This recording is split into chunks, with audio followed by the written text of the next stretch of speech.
Hello, beautiful people. My name is Bobby Levine. Alongside me is Jeff Webb. It's a morning for once. It is. Well, it's every day I see you, it's a morning. Yeah, But we never done a podcast this early. this is nice. It is. I feel like I have some energy for once. You know, You just got a cup of coffee, so I expect that.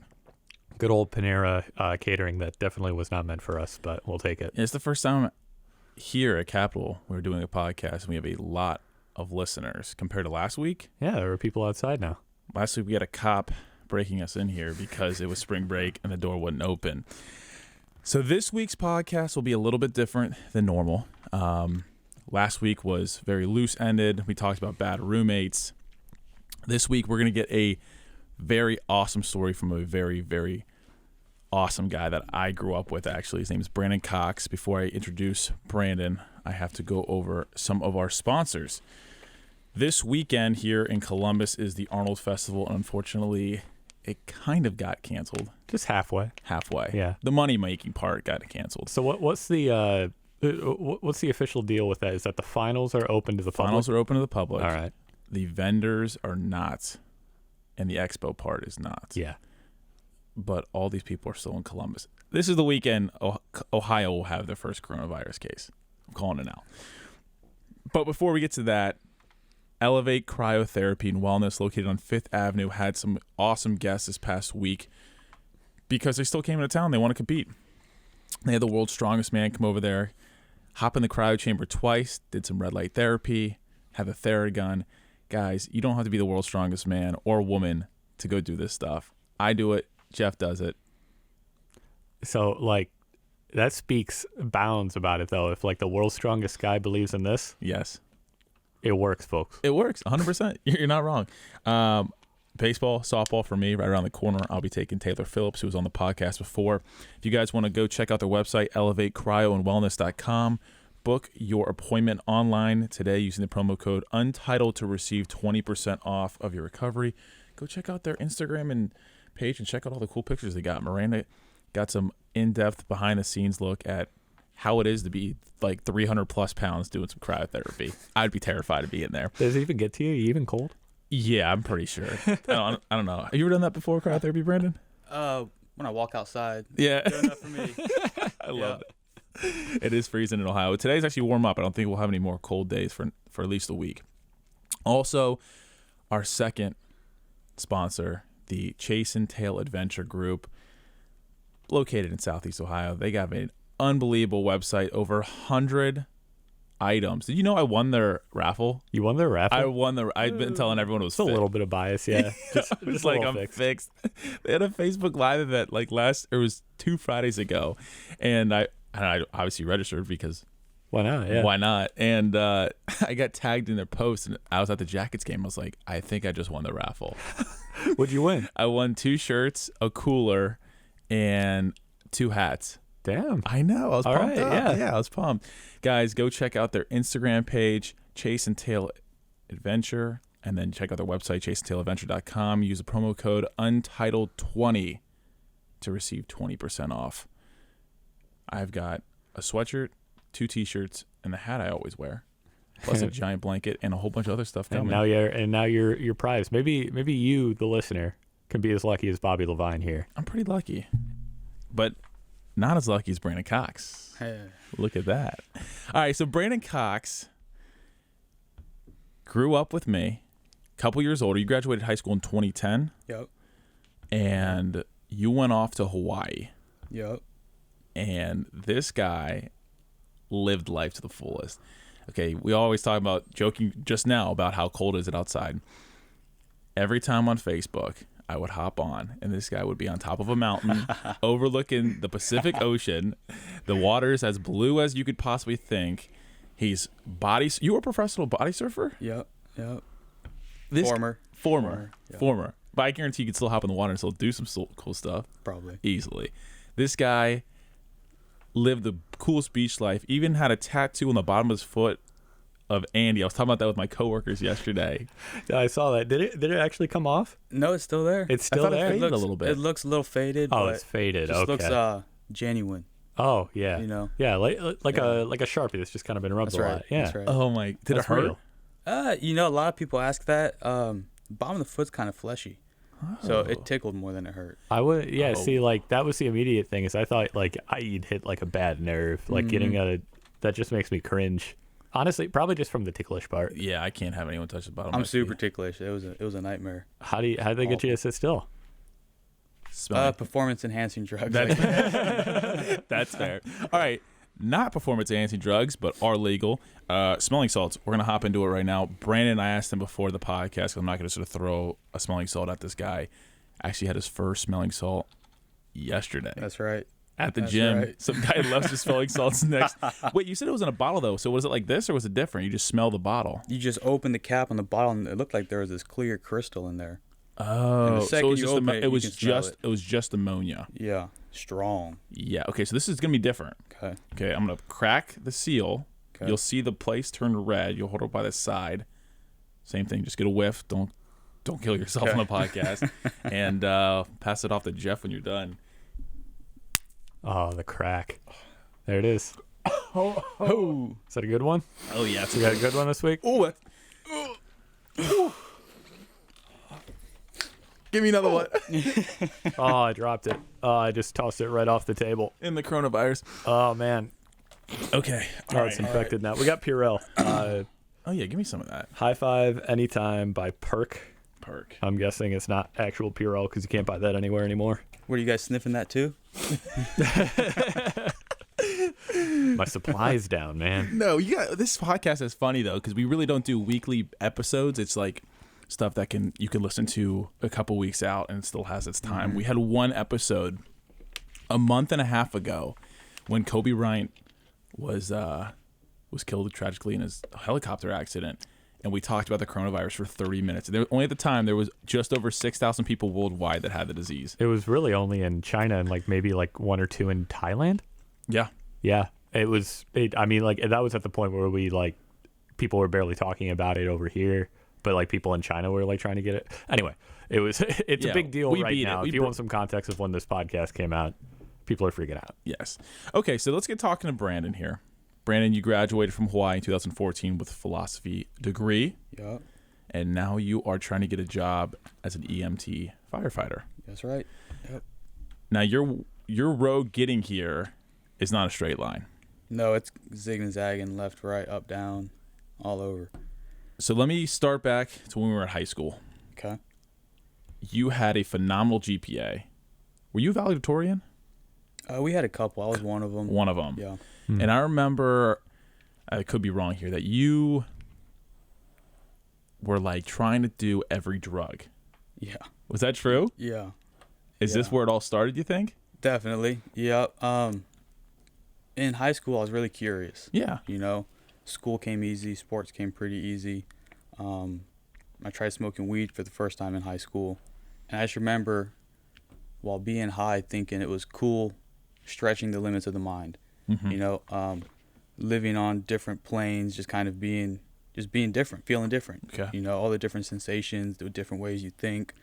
And I thought, well, if this is how weed makes you feel, then what about mushrooms? What about acid? And so the more I tried, I guess, the hungrier I got. And at the beginning, it was just curiosity. Okay. What does this feel like? What's it like to live like this? How's it feel? So one by one, I would just try whatever I could find. Kind of doing experiments, really. Now, You know? did your parents know you were doing this stuff? No, not at first.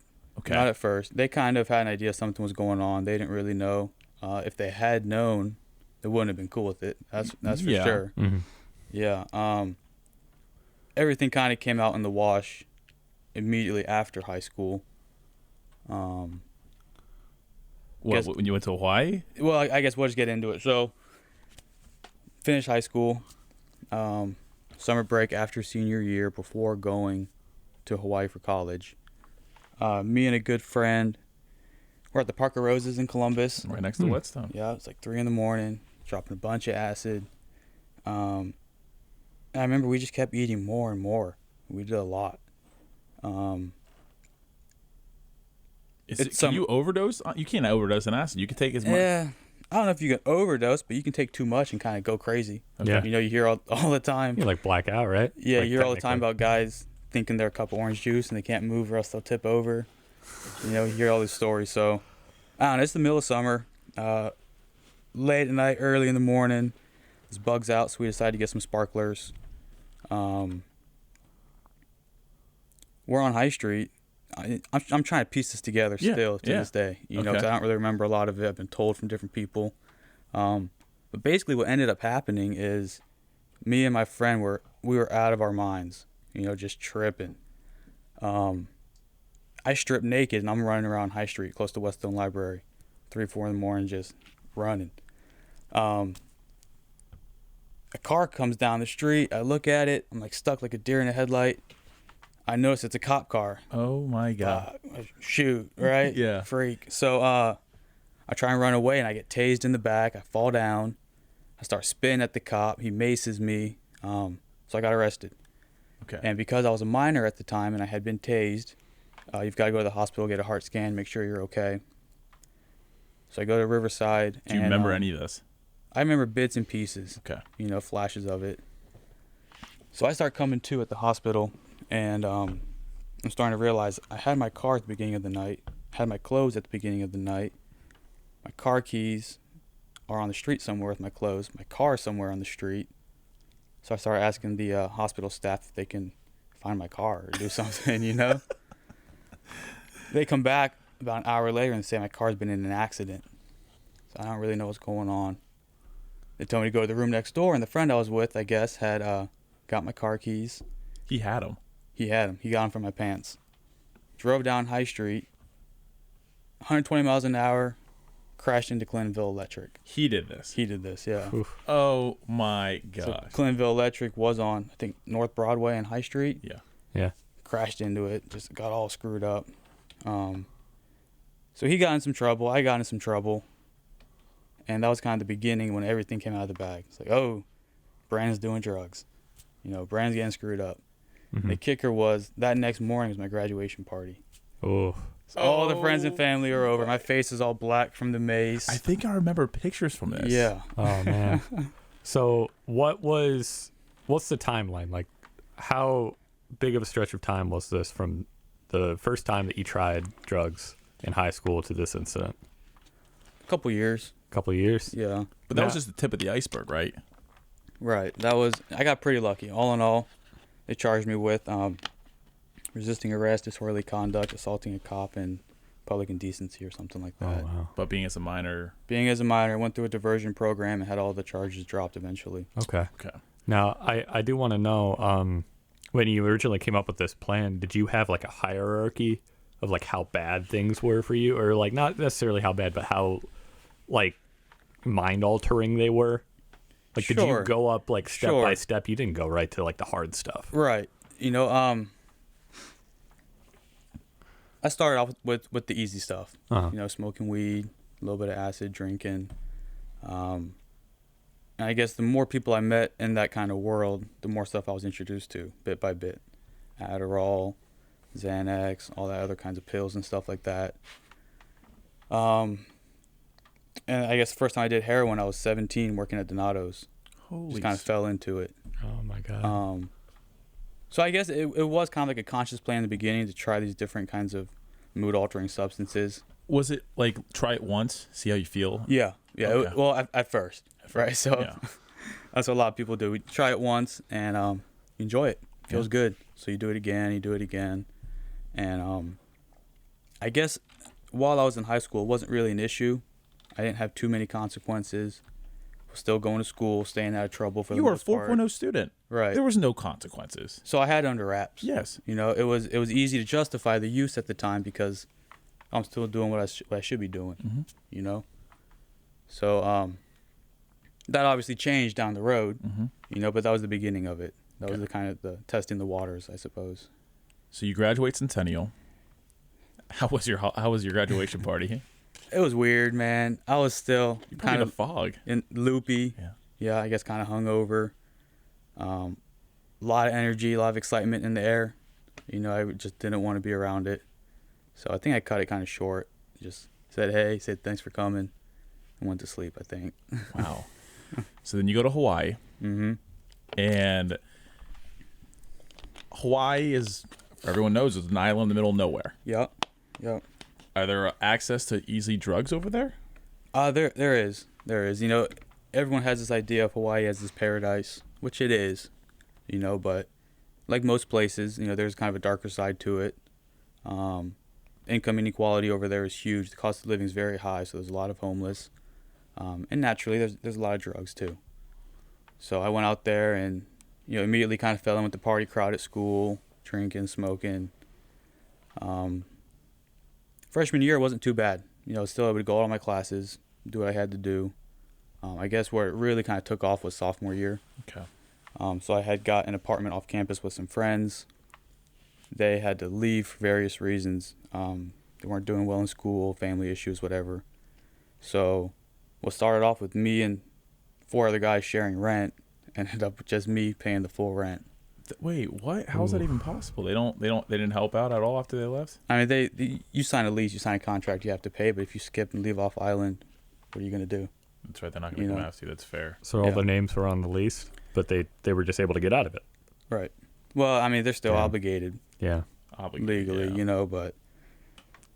So I'm going to school full time. I'm working at a hotel full time, and there's no way I can pay this rent. There's no way I can make enough to pay the rent there. So I started selling drugs. Right. Okay. I knew the people. I knew what was going on. So, one thing led to another, and you know, I started off selling weed, and then you start selling pills, and you start selling harder stuff, and you start doing it too because you got it. Mm-hmm. So, by the time I graduated college, I was addicted to heroin. I was shooting up, and I was starting to use meth at that time too. Holy smokes! So obviously you got through sophomore year. Yep. Did you end up leaving that place or keeping that place? Yeah, I left that place, went back to campus. And then you were selling on campus. Yep. Like out of a dorm. Yep. Any close calls with the cops? A couple here and there, nothing too serious. Okay. Yeah. So, you said you got in with like a partying crowd when you got to college. Mm-hmm. Were these people that like endorse this kind of behavior? I mean, when you're out at a party and you see someone doing some drugs, Yeah. it's in the context of a party, right? So it's cool. Yeah. Hey, we're all having fun. It's the weekend, whatever. So what they don't see is, you know, through the week, what's going on. Mm-hmm. You know, where it's not all fun and games. It's not a party atmosphere. It's just something that I felt I had to do every day. Mm-hmm. You know? So I guess they're kind of aware of what's going on at the time, but they're not really aware of what's really going on. You know what I mean? Yeah. At the end of the day, they're sleeping in their own room. Right. Yeah. They're closing their door, and that's their world, and Yeah. they're not a part of his world anymore. I mean, to make a slight comparison, like, I mean, drinking's legal, but like getting blackout drunk with your friends on a Friday night is perfectly fine. But if you're doing that every night by yourself, Right. yeah. Right. So heroin, slippery slope. Yeah, for sure. You started in high school at 17, you said. Yep. Kind of did it here and there. Was never really hooked on it. And then what happened? What was it? Just one time where you're like, well, that's what I want every time? Yeah, you start with the pain pills. You're taking the pain pills. You like the feeling. What perk? Like Oxy? Oxy, Perks, Vicodin. But then you got to take your tolerance goes up, so you got to take more and more pills. And then someone tells you can sniff the pills. It hits you a little quicker. Someone tells you can smoke the pills, so it hits you a little quicker. And the more you're doing it, you're getting more and more addicted to the substance, you know? So much so that you start getting withdrawals and start getting sick if you don't have it. You know, so towards the end of college, if I didn't do any pills or any heroin for like 8 hours, I start getting really sick. And the only way to really feel sick is to stop using for a week and get over it, or just use again. So I just kept using and using and using. So you're going to class high. Oh, yeah. Super, out of your mind. Blasted. Yeah. Just on cloud 9. Nothing, you could cut your finger off and you wouldn't feel it. Right. I mean, the world at that time, I didn't fully comprehend what I was getting into and what was happening. So I was having the time of my life. I was going surfing in between classes. I was getting high. I was feeling great. I was learning. It was awesome. You know, I didn't really realize what I was getting myself into until I finished college.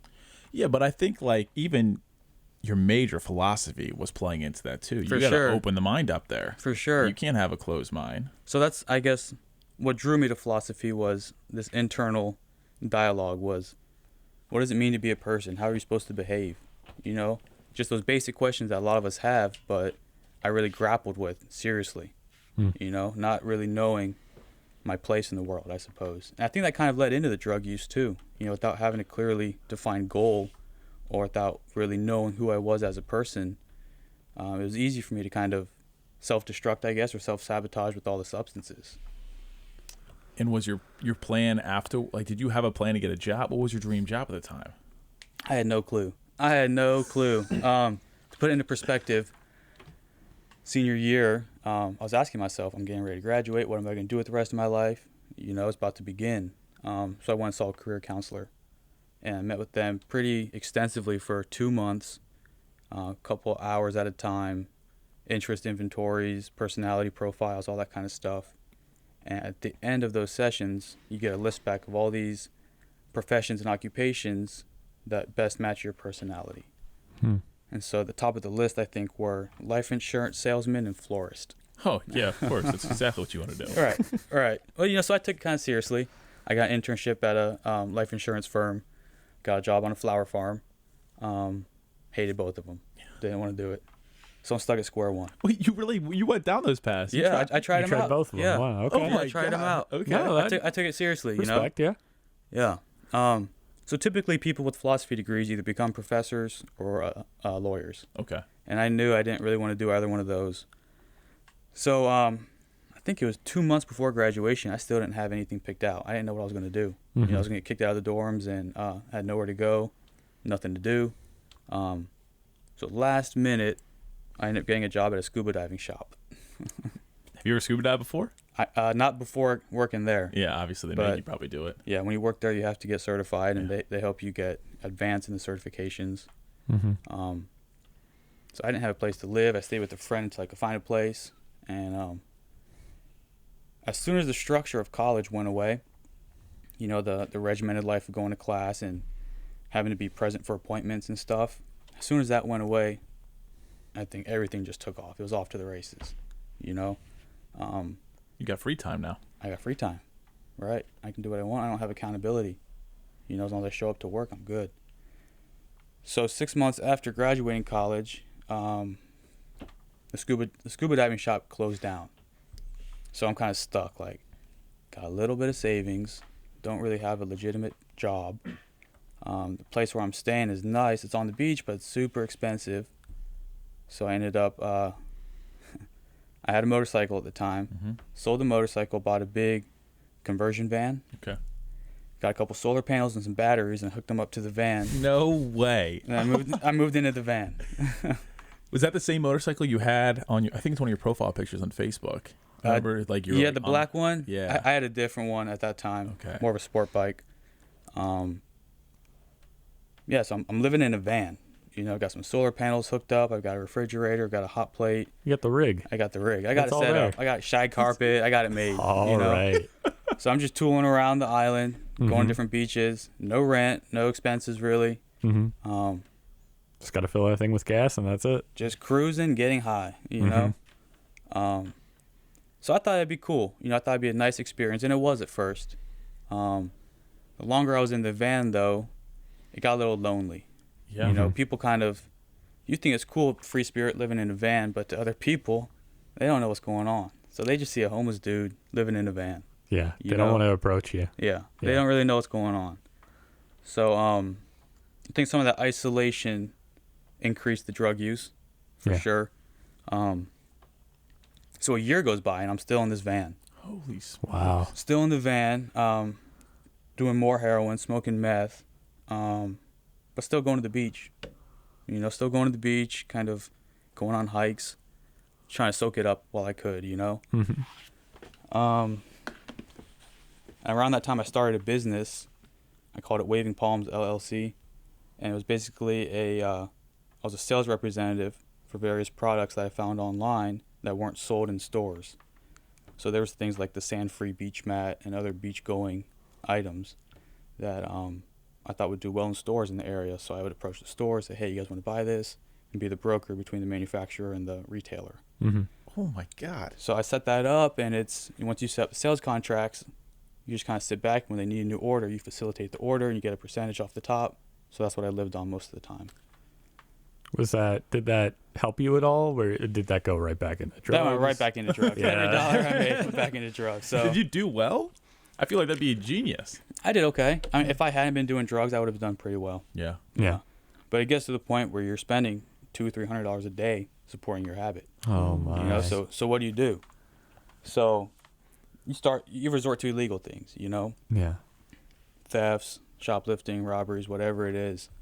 Because you got to understand the mindset at that time is like, you wake up in the morning, you're in a van, all your friends from college are doing their own thing. They got jobs or they moved off island. You're physically sick because you don't have the drug you need.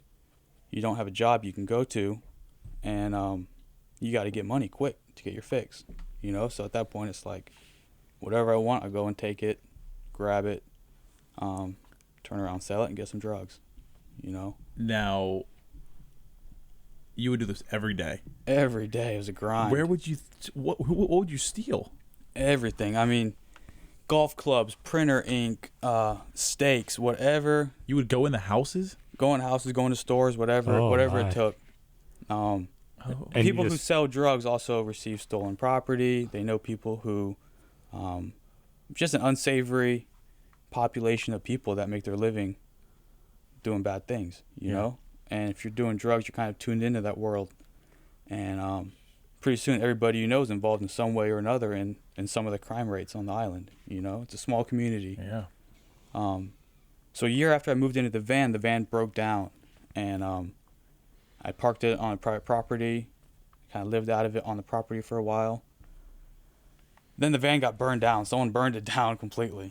So like that's gone. Everything I had in it Were was you gone for the day? Yeah, I was gone for the day. I was out and about. I think I was gone for a few days. Came back and it was just torched. Do you think it was like arson? Like did For sure, somebody for did somebody sure. have an out for you? Yeah, I screwed someone over. I owed somebody money. Something was going on. Yeah. So the next 3 years I just lived on the streets and on the beaches, Oh my God. wherever I could find a spot. Now, were you close with your parents? Did you call them up, So or did that relationship end right? So during your big this whole time, these 4 years after college, for the most part in the beginning, I remained in, I guess, semi-constant contact with my parents and my sister. So once a week, once every 2 weeks, once a month, I call them. But after a while, I just wouldn't call. I was too preoccupied, too busy doing my thing. Didn't really want to hear from them, you know. And so they actually got worried and concerned. So it got to the point where my mom and dad, they're divorced, but they communicated about me, you know. So they were actually calling the police departments and the hospitals in the area on the island trying to find out if I was okay. If you were alive, they had no idea if you were They alive. had no idea if I was alive. They had no idea what was going on. Mm-hmm. So 2016, it gets to the point where I'll be driving around town with somebody, riding a bike around town, and the cops will come up to me, pull me over, and basically say, hey, your dad called the station again. You might want to give him a call. You know, they're kind of looking out for me. They knew who I was. I knew who they were. And I'd always kind of brush them off like, yeah, I just called him yesterday, or I'll call him tomorrow, whatever. You know, not really caring about it. They'd pull me over again a few weeks later. Hey, your dad called again. You know, tell him he's all right. So it all kind of came to a head one night. On the island, there's these illegal gambling rooms all over the island. Mm-hmm. And everybody who goes there they're not good people. You know, no like responsible members of society go to these gambling rooms. And they're open 24/7. So I'm in there late one night. And I come out like 3 or 4 in the morning. And as soon as I come out, I get surrounded by cops in the parking lot. There's probably 7 or 8 of them. They come out. They're like, hey, your dad's really bugging us about you, you know? We really want to know, are you doing all right? You know, maybe you should call him. And I think I told him, like, yeah, I just talked to him yesterday. He's doing good. I'm doing great. No need to worry. And they're like, oh, really? Because he's here right now. He wants to talk to you. Oh my! He flew. Wow. He flew out, Wow. went to the police station, had them find me. They took him to where I was, and he came out to talk to me. How they know where you were? They just guessed. Yeah, I'm on their radar. You know, they kind of keep tabs on people in the neighborhood that they know are up to no good. So, yeah, my dad's there. That was weird. That was Mr. Cox doing there. Yeah, he was a mess, you know. He's like, so he had basically come out to Hawaii with the intent of bringing me back to Ohio, you know, to get some help. So at this point, he knows what's going on. He knows I've got issues, and he's worried. He and my mom and my sister, all of them are just worried sick. I basically told him, if I want to get clean off of drugs, if I want to come off of them and be okay, I've got to prove to myself that I can do it in the very environment that I was using in. I got to prove to them that I could do it where I am. So no, I'm not coming back. I'm staying here. Yeah, excuse. How messed up is that, right? Yeah. It's like, yeah, I can quit if I want to. I just don't want to. That kind of mentality. Yeah. You know, it's like this addict thinking where like it makes sense to me at the time, you know, but really it's just bullcrap and it doesn't really. Yeah, but he probably had no idea what you were doing. Right. Right. I mean, he had an idea, but didn't really know for sure. Yeah. Do you know you were like completely homeless? Yeah. Yeah. Yeah, he knew I was. Mm-hmm. So he goes back to Ohio, and I go right back to what I was doing. Like nothing changed. Did he give you money? When he was leaving to go back to the airport, I asked him for like $20 for gas or something. So he helped me out a little bit. And of course, it wasn't for gas. You know what I mean? Your van burned down. Yeah, you're literally living on the streets. Right. You have no vehicle. So I skipped over a big part of the story. So while I was still in school, I was a junior, I was dating this girl. We stayed together junior year, senior year, and a couple years after we graduated college. Okay. So after we had finished college, she moved to Spain to teach English for a year. Super nice girl, like beautiful, intelligent. Didn't really know what I was getting into. You know, I was super manipulative, super dishonest, and just covered it all up from her. Really sheltered her from everything I was doing. So she had no idea. Wow. So talk about living like a dual life, you know, that pressure and the psychological stress you're constantly under, trying to maintain these lies and stories. Wow. So she goes to Spain for a year. I'm wrapped up in all this stuff here in Hawaii, and decide I'm going to go visit her. You know, try and get away from everything, try and clean up, and spend some time with her. So you went to Spain. So I went to Spain. We went to Germany, went to Belgium. How long is that flight Went from to the Hawaii? Netherlands. And which way do you go? Do you go over Asia? I was so messed up, man. I was for the flights on Xanax, there's all kinds of stuff. Dude, it was.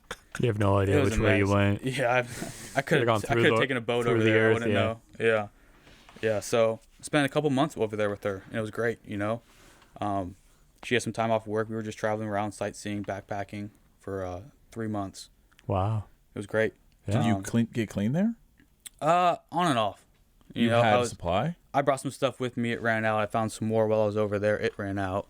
So for a little bit, on and off, I was clean. Yeah. Wow, okay. Yeah. And she still had no clue, you know? No idea. Wow. So I come back to Hawaii after that's over, and you know, another year or two goes by. We stay in contact. We're kind of trying to do the long distance thing. After her year is over in Spain, she decided she wants to move to Australia for a little bit. Closer to you. Closer to me, yeah, cool. So before she gets to Australia, we decide to meet up in Thailand. Greatest Backpack country for a in the little bit. world. Awesome. Awesome country. Mm-hmm. So I fly out to Thailand, meet her in there, and we spend 3 months backpacking around Southeast Asia. Vietnam, Wait, so Laos. 3 months? 3 months, yeah. It was freaking sweet. Man. Yeah. Indonesia, Malaysia, Cambodia, all over. Mm-hmm. We rode motorcycles across Vietnam. It was incredible. Of course, I brought stuff with me. When you're over there, stuff's pretty easy to find. Very easy Very to find. easy to Yep. find. So I didn't have an issue there. Would she go to bed and you just leave? Like, hey, I'll be right Yeah. back. I'm going to go get some snacks. Go leave for a little bit. I mean, we didn't want to spend 24/7. We didn't want to spend 24 hours a day together. We wanted to have a little bit of independent time, Yep. you know. So every couple of days I'd go out and do my own thing. And the locals who live there, they know tourists want to party. They want to get some stuff, you know. So it's pretty easy to get. It's not really an issue.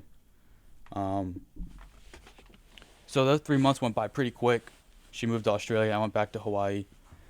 And a couple months after she got to Australia, she met someone else. So she called it off. And I took it pretty rough. Yeah, man. You know, we were in love. We had some great experiences together, a lot of history. But I was just so immersed in the world I was in Hawaii that I would just kind of numb myself with more drugs. Yep. You know, like whatever, forget about it. So it just spiraled out of control.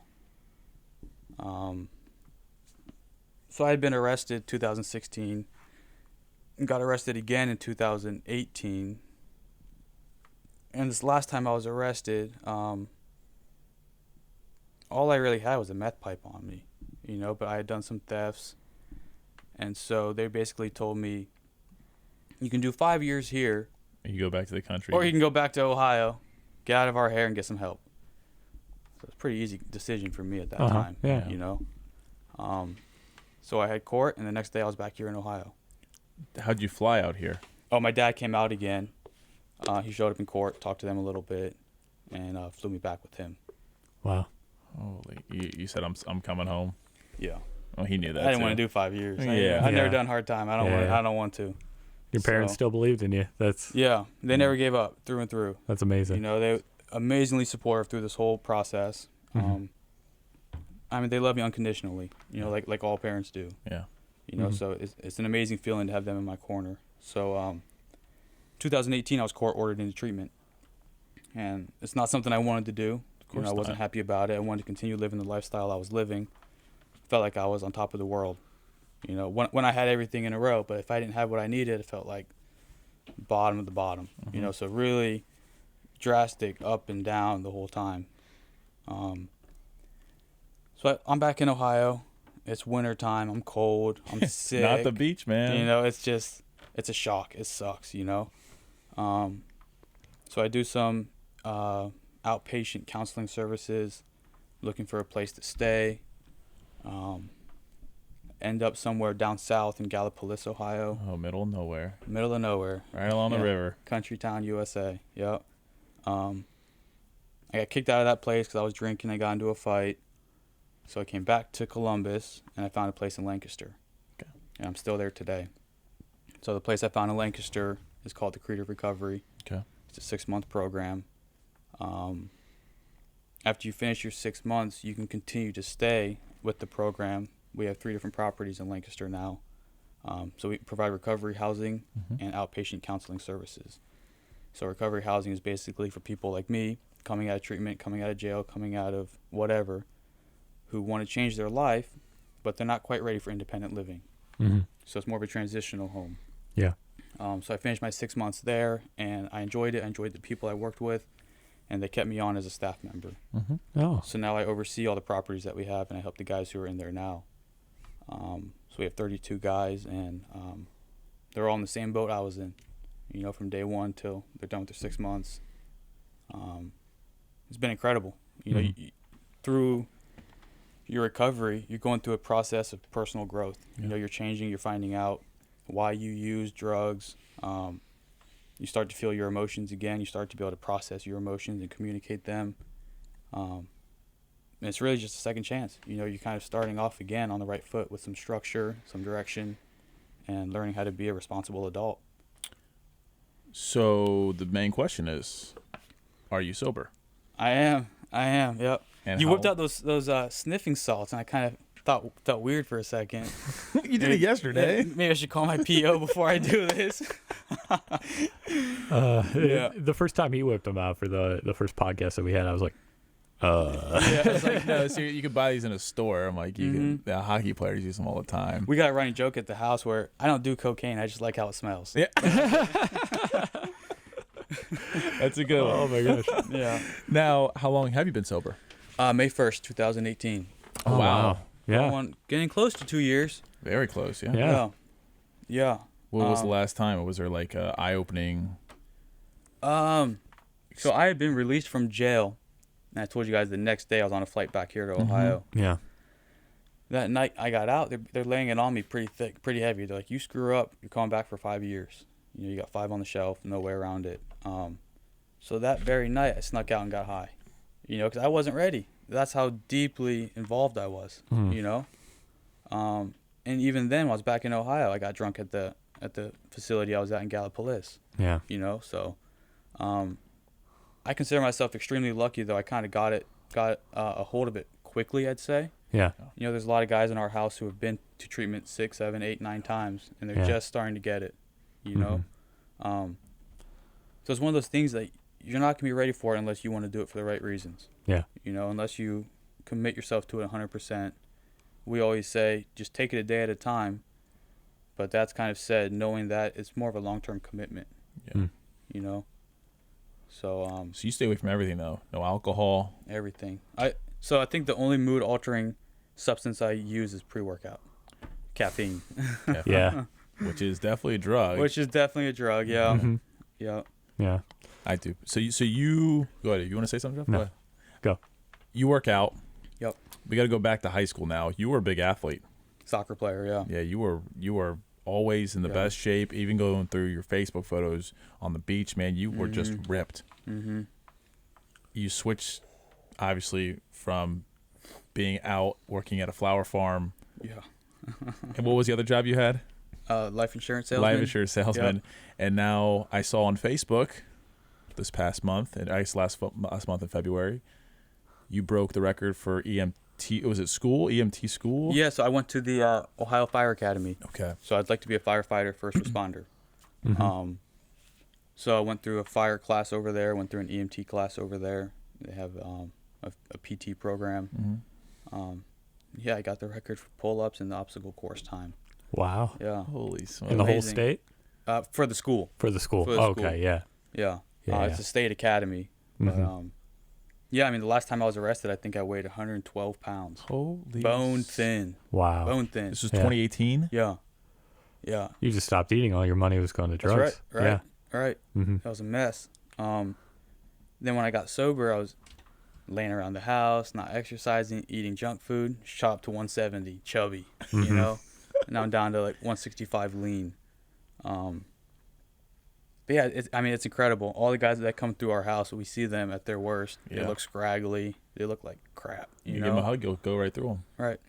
Yeah. Right. A couple months later, they look vibrant. They're happy. They got a smile. They're a little chubby, healthy, you know? Yeah. And then they start working out and they cut down and they look great. Mm-hmm. Yeah.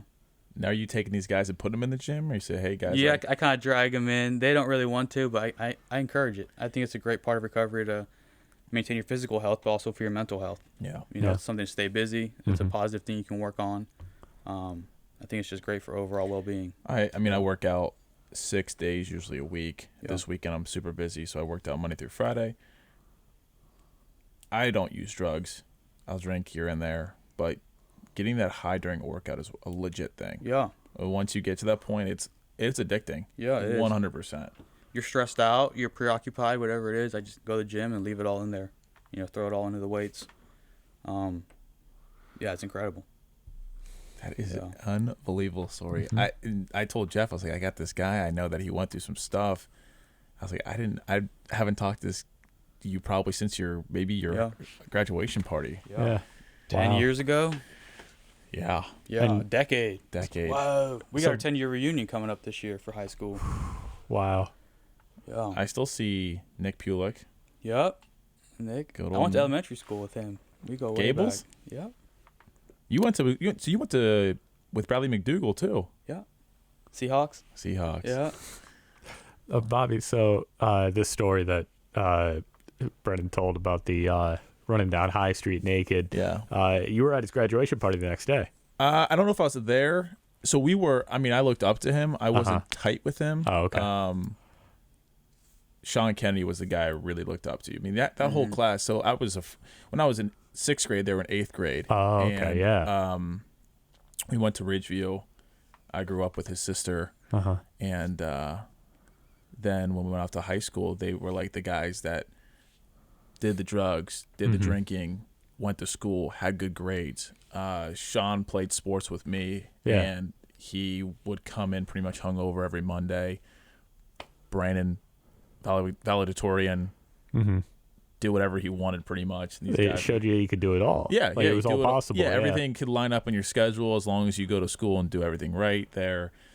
So Now let me ask this: is that you graduated from college, and the way that you told your story, it didn't sound like there were any hang-ups there. Did it ever get in the way of academics in school and college? It did in the sense I wasn't showing up to classes and I was showing up late. Mm-hmm. You know, school, for whatever reason, it just comes easy to me.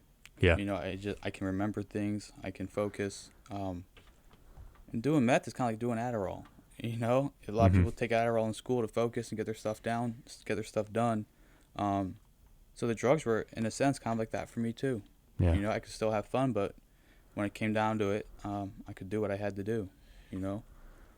I remember hearing that he got in trouble back in high school before his graduation party. I think I remember even asking your sister like what happened, and she was like, "He's just the biggest idiot." Yeah, sounds like her. So you talk to your parents Often. way more than what you were before, obviously. Yeah. Yeah. I'm going to my mom's after this to do some yard work, Fair work enough. on her house a little bit. Nice. Yeah. My sister lives in Oregon, so I stay in touch with her when I can. We Skype, FaceTime, and all that. Yes, I mean those relationships that you abandon, you know, when you're out there getting high, play a big part in your recovery. Yeah. That's definitely a goal of recovery, to mend those relationships. Yeah. You know, and a commitment to continue being the son or the brother or the father in some cases. That's important. Mhm. Yeah. I think that, you know, as parents, they'd be hurt. They obviously don't want to see you like that, but you know, throughout your story, it sounds like they never gave up on you. Right. Like, do you think you'd be in the same place without that support? Your dad flying out to see you? Probably not. Yeah. You know, probably not. We have a lot of guys in our house who didn't have parents growing up. Yeah. You know, who died at a very young age. So especially around the holidays, Thanksgiving and Christmas, where I get to go home and see my family, Mhm. and those guys are in the house, they don't have anyone to really call on. You know, so just seeing that contrast really hits home. Yeah. You know, very fortunate to have both my parents and my sister still in my life, Mhm. and in communication with them. Mhm. You know, not just in my life, but actively a part of it. Mhm. You know. And like what you said earlier, when you get into that state of isolation, like when you were living alone or when, you know, your relationship ended, things like that, that just drives you to, you know, seek comfort elsewhere. Right. So, Now, going back to your drug intake and shooting up, did you ever worry that you could get a disease Yeah. transmitted? Did Yeah. you ever did anything ever happen from this? By the grace of God, I don't know how. I know for a fact I would share needles with someone who had Hep C. You know, Oh we just my. rinse it out, wipe it off, whatever. No big deal. You probably didn't even care at the time. Didn't even care. You know. So when I came back to Ohio and I was going through recovery, I got tested for everything and clean. That's amazing. Somehow, yeah. Yeah. Oh my Don't know how God. that happened. Yeah. Have you ever had any close calls with overdose? Yeah. Yeah. Yeah, that's a big reason why I'd like to be a firefighter. Yeah. You know, because I've been brought back by first responders. Yeah. Mhm. You know, you're really on the edge of life. You're kissing death. Mhm. You know, and unless someone else intervenes, that's it for you. Yeah. You know. Is it just a dark black hole, or what? What's that It's- feeling like? Do you remember? Yeah, I mean, it's a comfortable feeling. You know, you're getting what you want. Mm-hmm. You know, when you're getting high, especially when you're shooting up heroin, the goal is really to get as close as you can to that line without getting to that line. Oh wow. You know, so you want to get as high as you can. You're just so out of it. Your breathing slows down. Your heart rate slows down. But you don't want to stop breathing, you know. But it's a very fine line. Once you cross that line, you don't really know it. You just kind of lose consciousness and you're out, you know. Holy smokes! Wow. So it's a weird kind of contrast between feeling as good as you think you can possibly feel to not feeling anything at all. Jeez. So on the other side of that is you talked a lot about withdrawal. Mhm. You know, most people, I don't know what that feels like. Bobby, I don't think knows what that feels like. What can you compare it to? Gosh, it's intense. I mean, the symptoms you'll feel is extreme restlessness, jittery legs, Mm-hmm. anxiousness, dry mouth, dehydration, headache, nausea, sometimes vomiting, lethargic, fatigue. You feel like you're crawling out of your skin. You know, you can't sleep. Mm-hmm. I guess it's kind of like a panic attack in some ways. You know, Mhm. you just feel so bad. Like, I remember being in jail withdrawing and just Oh being my able to God. feel every stitch in my clothing against my skin. Mm-hmm. You know, you just feel awful. kind of like food. If you ever had a severe case of food poisoning, Yeah, I had it actually in Thailand. kind of like Singapore. that. Yeah, kind of like that. Wow. For hours, you know, Mhm. for a long time. So it's kind of like two extremes. Like you have Right. like you have the lethargy and everything, and then you have this hypersensitivity Right. and like But you- restlessness, anxiety. You could do one hit of whatever you need, and you're back to normal. Depends on how good it is. Depends on how you do it. But Okay. for the most part, if you're feeling sick, you do a little bit, you'll get well. You'll That's feel better. wild. So that's one of the worst things is, let's say you want to change your ways, you want to get clean from it. Mhm. The only way to do that is to stop using it, right? Yeah. You stop using it, you start withdrawing. The single thing that makes the withdrawals go away quickest is using again. Yeah. So what do? You tough it out. You take Suboxone or some other kind of medicine to help ease it. You know, what Mhm. do? I think the jailhouses in the country are probably the biggest detox center in the country. You know, you can still get drugs in there for sure, but for the most part, you're just sitting there thawing out, you know? Have you seen the documentary on Netflix called The Pharmacist? No, I've heard of it, though. I have heard of it. I would definitely recommend if you have Mhm. Netflix, check it out. I watched it a couple weeks ago. It's only 4 episodes, and it's taking place in New Orleans. Hmm. I mean, it's not just I mean, the story itself takes place in New Orleans, but I mean, this is happening everywhere. I mean, you're in Hawaii, Yeah. and you could get heroin, oxy whenever you wanted, and it's just whether you want it to be from a doctor or not. Right. And, Mhm. Right. What's the difference? what's the difference is right. And they were talking about the heroin and opioid use in New Orleans and how bad it was before Katrina, and it was crazy. I mean, Mhm. I remember watching every episode like this is, and it was all blown off by this one father, who his son was killed trying to get high, and he was buying heroin, and then the father's a pharmacist, and he was realizing that 85% of the prescription he was filling was for oxy, Yeah. and it just like blew the whole cap off the story. But you think this country has a problem with it? For sure. I mean, it's just such.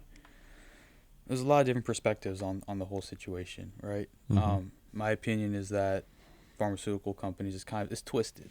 They're a You know, drug dealer. At the end of the day, it comes down to money. Mhm. You know, Of course. Macklemore's song really hits home. You know, these pharmaceuticals are really just legal drug dealers Mhm. providing, over medicating, over prescribing, collecting money, collecting Mhm. kickbacks. And so, what's the logical consequence of that? A population that's addicted to it. Mhm. You know, then you get into Suboxone and whether or not someone's clean if they're on Suboxone, and then I guess we're finding now more and more addicts who are on Suboxone for opiate dependency. They can't get high on opiates anymore because they're on Suboxone, so they start doing meth instead. You know, so I think I've seen a lot of conflicting statistics, but while opioid overdoses may be decreasing slightly, meth use is skyrocketing. Wow. Is it cheaper? A lot cheaper. Isn't heroin cheap as it is? Cheapish. You know, if you want to get high once, yeah, it's not too costly, but you're addicted to it and you got to do more and more and more every day. It'll take everything you have. It's You know, every day. Every Yeah. day. You'll spend everything you have. You'll steal. You'll pawn everything. You'll just do whatever you can to get some. And meth, So it's like Breaking I mean, Bad. meth to be kind of the same way. Yeah. Mhm. I mean, it'll just take everything from you. Yeah. I mean, for all the time I spent in Hawaii, I came back to Ohio with a backpack full of clothes, and that's it. Nothing to show for it, you know? And I had everything you can imagine over there, you know? Yeah. Cars, motorcycles, whatever you want, surfboards, By the end of it, it's all gone. all gone. Yeah. Would you ever go back? I think I would. I'd like to. Yeah, at least for vacation. I don't know about living there. If I did go back, I'd probably go to a different island than what I spent most of my time on. I think it'd be cool to go see the cops there. and Yeah, say, "Hey, I remember think me?" so. My dad tells me that. Yeah, Because I mean, yeah, you did a 180. right. Do you remember any of them? You remember the names? Yeah, I remember their faces. Yeah. Yeah, their I have their faces. names written down somewhere. Yeah. Yeah, Wow. yeah. So it's one thing I want to point out though is it sounds like everything's going great now. Yeah. You know, and it undoubtedly it is. But I think a lot of people that get caught up in drugs, their past and their background will follow them into the future. No matter how good they do, I'm on felony probation right now. So Yeah. I mentioned the fire school and EMT school. Mhm. So in order to get into fire school, I had to get a waiver because of my background. Mhm. Before I could get certified after finishing fire school, I had to get a waiver. before getting to EMT school. I had to get a waiver. So I'm waiting now for the state to approve my certification because of my background. Yeah. So even if I can get all those things lined up, when I go to apply to a fire department, they're going to ask about the background. Yeah. You know, so it's something that'll follow you, you know, but it's just something you have to own up as a consequence of your actions. Yeah. So yeah, you're going to have restrictions on you for the rest of your life. Yeah. Pretty much. Mm-hmm. The one thing I wanted to ask was, so this all goes back to high school. This all goes back to like recreational, like just a party, like one night, really. Mm-hmm. What do you think was the worst enabler for you? The worst enabler. I think a lot of it is probably my parents. You know, any enabling they did was because of some manipulation that I did. You know, so it's not like they were actively saying, "Here's $100, go ahead and get drunk." You know. Yeah. It's some kind of lie that I told them that I needed money for something, I needed their help for something. You know, and in high school it was a bit of an issue, but when I moved to Hawaii and I was so far, I guess, geographically removed from them, you know, my only communication was over the phone. It was a little different. Yeah. That's Yeah. right, yeah. I see. And that's, you know, even if they might have technically enabled you through, you know, some manipulation in the forefront, they really, you know, they brought you back. So Yeah. All full circle. yeah, Sure. really is. Like he's talking about like 10 years ago. It would have been like 2 months from now. It would have been the first, the High Street incident. And now 10 years later, he's back sober. And in February, passes EMT. Yeah. So, Yeah. I mean, when I created this podcast, this is what I wanted to have episodes where we could talk to people and hear stories like this. Mm-hmm. Yeah. And you opened up great, so I appreciate it, man. Yeah. Thanks, Thank guys. you. Any last things you want to say? Yeah, I guess I'm not alone in this. You know, No, there's yeah. people, thousands of people all over the country and the world going through the same thing. You know, I'm nothing special. I guess I'm unique, but so is everybody else. You know, everyone's got their own story, their own experiences. Yeah. And there's people that are in it worse than I am, who have a tougher road ahead of them for sure. And there's people that are maybe at the beginning who are just starting down that road, who don't realize what they're getting into. So I guess the biggest thing I could say is, I'm not going to preach to you about drugs being bad. All I want to say is, when it comes that time when you've had enough, you know, just know there's resources out there for you. There's lots of people that want to help you. All you have to do is reach out. I think it's perfect. Yeah. Thank you so much. Yeah, dude. Yeah, Brandon, it I is. appreciate it, man. Very Thank powerful you, guys. story. Yeah, dude. Cool. Yeah. Jeff, anything? I got a few things. All right, say it. Yeah. So that was this week's edition of the Untitled Podcast. Episode 14. You can follow us on Twitter at Untitled Bros. You can email us if you want to talk about a past topic. If you want to bring up a new topic, if you want to be on the show, you can email us at untitledpodcastoh@gmail.com. Brandon, what was the name of your recovery center? The Creed of Recovery. The Creative Recovery? Creed. CREED. Creed of. The Creed of Recovery. The Creed of Recovery That's right. in Lancaster, Ohio. Yeah, I think they definitely deserve some support. Yeah, So, absolutely. yeah. Other than that, Bobby? Brandon, just thank you. We got to rattle off these sponsors real quick. Check out Elevate Cryotherapy and Wellness over on 5th Ave. I need to take you now. Yeah, that sounds fun. Have you That ever? sounds cool. Do you know what cryotherapy is? Aside from freezing cold, Yeah. that's all I know. Yeah, well, they've got a couple other like recovery stuff. They've got like this infrared room where you stand in front of it, clears your skin. You'll never sleep better in your life than that. Wow. They've got like the Theragun. I mean, obviously you work out, and I don't know if you ever feel sore, but everything they do is for that. Go check out their website, elevatecryoandwellness.com. Use the Untitled promo code to receive 20% off. And then don't forget about our friends that were on the podcast a couple episodes ago, Chase and Tail Adventure. Check out their Instagram page, Chase and Tail Adventure, and their website, chaseandtailadventure.com. Use the promo code Untitled to receive also 20% off your recovery. Jeff, always great seeing you this early morning. Great Brandon, talking to you. I hope we stay in contact now. Yep. Welcome back to Columbus, I guess, Thanks, Bobby. in a sober way. And Jeff, play some music.